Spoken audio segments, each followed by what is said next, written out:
गेल्या काही दिवसांपासून सुरू असलेल्या युद्धजन्य परिस्थितीच्या पार्श्वभूमीवर धुळे जिल्ह्यात गॅस सिलेंडरची टंचाई काही प्रमाणात आता जाणवू लागली आहे। गॅसचा पुरवठा विस्कळीत झाल्यानं नागरिक पर्यायी उपायांकडे वळताना पाहायला मिळत आहेत। वेळेवर गॅस उपलब्ध होत नसल्यामुळे अनेकांनी इलेक्ट्रिक शेगडीसह पारंपरिक मातीच्या चुलींचा पर्याय स्वीकारलाय।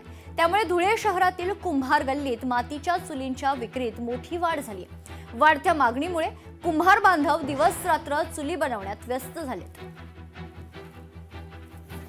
परंपरापासून आम्ही चुली तर बनवतोच आहे, पण पूर्वी एवढ्या चुली विकल्या जात नव्हत्या। पण आता कसं आता सिलेंडर मिळत नाही त्याच्यामुळे चुलींना मागणी येऊन राहिली। नाही तर होत होता धंदा असे लग्न सराईमध्ये चुली चालायच्या, कशामध्ये चुली चालायच्या, गोंधळामध्ये चुली चालायच्या।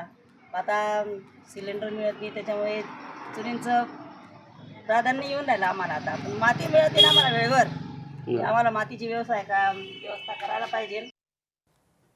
सध्या युद्धाच्या परिणामामुळे शहरांमध्ये व्यावसायिक आणि घरगुती गॅसची टंचाई आहे। परिणामी छोटे व्यवसाय करणारे व्यावसायिक संकटात सापडलाय। अशातच गॅसची नोंदणी करून ही गॅस उपलब्ध होत नसल्याने व्यवसाय बंद ठेवावा लागतोय। त्यामुळे सांगलीतील एका चहा व्यवसाय करणाऱ्यांना जवळपास 6 दिवस चहाचा व्यवसाय बंद करण्यात आलाय। मात्र व्यवसाय बंद असल्याने कुटुंब कसं चालायचं असा प्रश्न समोर होता। त्यामुळे त्यांनी एक शक्कल लढवली आणि इलेक्ट्रिक कोळशावरील शेगडी विकत आणून बंद असलेला चहा व्यवसाय पुन्हा सुरू केलाय। गेली 16 वर्षे माझा चहाचा व्यवसाय आहे आणि चहाच्या व्यवसायावरती आमचं सगळं घर चालतं। मुलाचं शिक्षण, आमचं घर सगळं चालतं। आणि आत्ता युद्धाच्या परिस्थितीमुळे आम्हाला व्यावसायिक गॅस मिळत नसल्याने आम्ही 6 दिवस दुकान बंद ठेवलं। शेगडीची व्यवस्था केली, इलेक्ट्रिक शेगडी घेऊन किंवा कोळशाची शेगडी आणून कोळशावरती आता मी व्यवसाय चालू केला। महागाईमुळे रेट परवडणार, रेट मी आहे तेवढे ठेवलेले आहेत, लोकांना पण त्याला परवडणार आलेलं आहे।